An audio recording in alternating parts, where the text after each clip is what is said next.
Hey everyone, welcome back to our YouTube channel.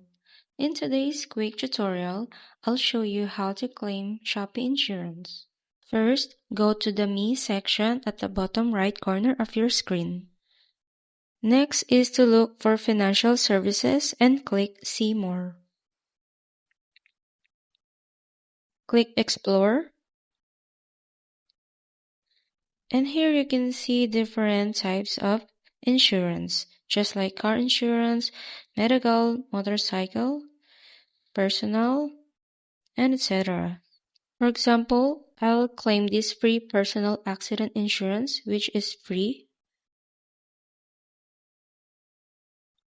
Once you agree to the terms and conditions, you can click Redeem Now. Now you already redeemed your insurance for free. To check on it, go back to Me section and click Insurance. Here you can see your personal accident insurance, which is already activated. To get more details, just click on it. As you can see, once you activated your free insurance, it is only covered for 1 month upon activation. But you can also upgrade it to extend your insurance. And that's it. That's how you claim your insurance in Shopee.